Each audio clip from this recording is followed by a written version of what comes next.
ये सिर्फ टैटू नहीं था, ये किसी और का निशान था, जो बॉडी पे लगता है लेकिन रूह को क्लेम करता है। ये कहानी है नैना की, एक सिंपल सी वर्किंग वूमन जो रात में अपने लोनलीनेस से लड़ती रहती थी। पूरे शहर की तरह उसका रूटीन भी नॉर्मली लगता था। एक छोटा सा घर, एक बालकनी जहाँ से स्ट्रीट लाइट दिखती थी और बाथरूम का वो मिरर जिसमें हर सुबह वो अपना फेस देखती थी। एक रात ओवर टाइम से लौटने के बाद उसने डिसाइड किया कि अपनी लाइफ में कुछ तो परमानेंट होना चाहिए। इसलिए उसने एक रैंडम लेट नाइट स्टूडियो जाकर एक आई टैटू अपने हाथ पे बना लिया।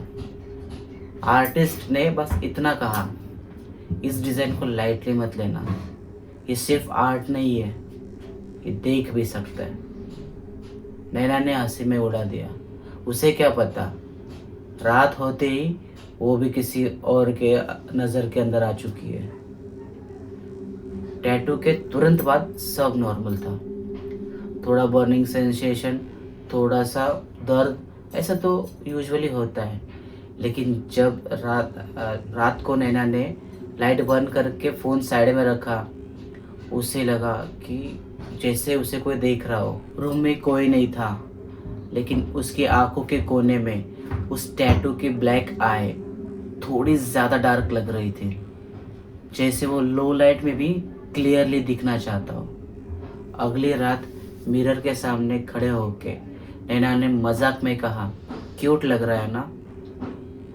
उसने हाथ उठाकर टैटू के ऊपर अंगूठा रखा और जब हटाया उसने क्लियरली देखा, वो आई 1 सेकंड के लिए ब्लिंक हुई। स्किन की लाइंस बिल्कुल आईलिड की तरह मूव हो रही थी। उसने दिमाग में बोला, ये इल्यूजन हो सकता है। पर उस रात से उसने हाथ धोते वक्त कभी अपने हाथ को नहीं देखा। धीरे धीरे उसको नई नई फीलिंग आने लगी, जैसे टैटू के नीचे कुछ रेंग रहा हो, कभी बर्फ जैसा ठंडा, कभी बिल्कुल गर्म। ऑफिस में मीटिंग के बीच टेबल के नीचे अपना हाथ खुजाते रहती और स्किन बिल्कुल नॉर्मल रहती। जब भी वो खुद को कैमरे में देखती, टैटू वाली आई का कॉन्ट्रास्ट थोड़ा शार्प दिखाई देता, जैसे वो फ्रेम में सबसे ज़्यादा जिंदा चीज़ हो। एक रात सेल्फी लेते वक्त उसने फिल्टर किए बिना एक नॉर्मल फ़ोटो खींची।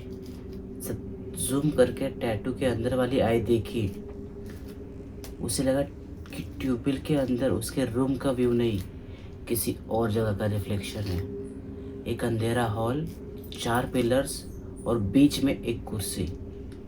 वो इमेज सिर्फ एक टैटू के अंदर दिख रही थी, कहीं और नहीं। अगले 2-3 दिनों में टैटू ने सिर्फ ब्लिंक करना नहीं, रिएक्ट करना भी शुरू कर दिया।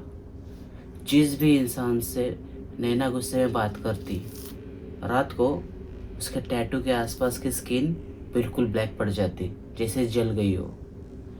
एक बार मेट्रो में यूं ही पुश कर दिया, नैना चिल्लाई और उसी रात उसने अपने हाथ पर छोटी छोटी नेल मार्क्स देखी।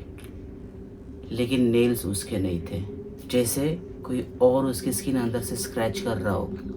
रोज रात एक ही टाइम पर 2:13 उसे कोई आवाज़ सुनाई देने लगी। ना क्लियर ना लाउड, बस हल्का सा whisper, open your eyes properly, मैं यही हूँ। रूम में पूरा साइलेंट होता, बस एक ही चीज़ खुली होती है, उसके टैटू की आई। वो धीरे धीरे उसने नोटिस किया, जब भी वो आवाज़ को इग्नोर करती, टैटू वाली जगह पर वेन्स और ज़्यादा डार्क होने लगे थे, जैसे कोई सिस्टम पूरे हाथ में फैल रहा हो। एक रात ब्रेकडाउन के बाद वो बात करने गई और मिरर के सामने चिल्लाई, तू है कौन। मिरर में उसे अपना फेस दिखना चाहिए था, लेकिन धीरे धीरे उसका चेहरा ब्लर होने लगा और उसके हाथ पर बने टैटू की आई मिरर के अंदर जूम होने लगी। पूरी स्क्रीन ब्लैक सी हो गई, सिर्फ एक वाइट आईबॉल दिखी, जिसमें नैना खुद एक छोटी सी फिगर की तरह दिख रही थी, कुर्सी पर बैठी हुई। उसे तब समझ में आया कि जो डिज़ाइन उसने बॉडी पर बनवाया था वो असल में किसी अंदर बने कमरे का दरवाज़ा था और वो खुद उस कमरे की प्रिजनर बनने वाली थी। अगली सुबह टैटू वही नहीं था, वो हल्का सा ऊपर शिफ्ट हो गया था। फिर अगले दिन थोड़ा और, जैसे कोई चीज़ उसके स्किन के अंदर रास्ता ढूंढ रही हो। पहले कलाई से, फिर बाइसेप्स, फिर कंधे के पास। हर शिफ्ट के साथ उसे एक फ्लैश दिखता, वही अंधेरा हॉल, वही कुर्सी, पर अब कुर्सी पर कोई और बैठी हुई होती थी, कोई स्ट्रेंजर जिसका चेहरा दिखाई नहीं देता, सिर्फ उसके बॉडी पर छोटे छोटे टैटूज बिखरे हुए दिखते थे। ऑनलाइन सर्च करते करते उसने फाइनली वो पैटर्न ढूंढ लिया। ये एक पुराना बाइंडिंग सिगल था, एक ऐसा सिंबल जो जिसके बॉडी पर बन जाए उस इंसान के इमोशन से वो खुद को चार्ज करता था। जब तक उसके अंदर की सारी नेगेटिविटी, गुस्सा, गिल्ट सब खींच डाले। जब स्टोरेज फुल हो जाए तब वो नई बॉडी ढूंढता है, वही हॉल, वही कुर्सी, वही अगला बंदा। हर नया टैटू पहले वाले होस्ट को अंदर वाले बंद कर देता है।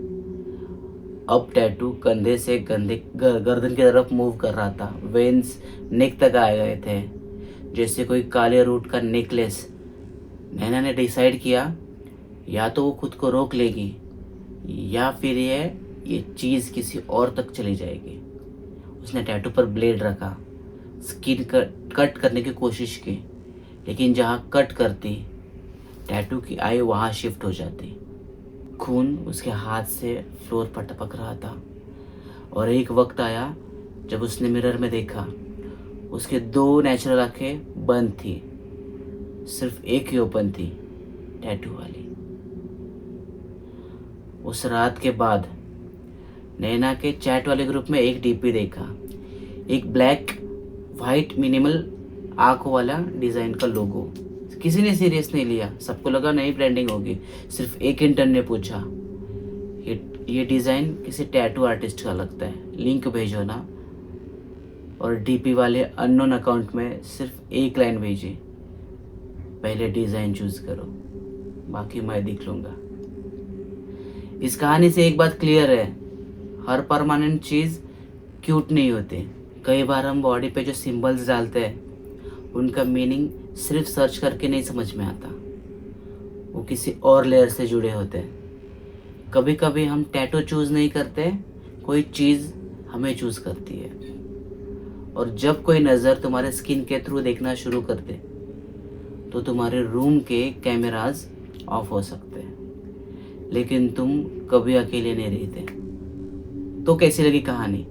पसंद आई हो तो प्लीज़ लाइक करिए, शेयर करिए, सब्सक्राइब करिए और मिलते हैं अगले एपिसोड में। तब तक के लिए बाय बाय।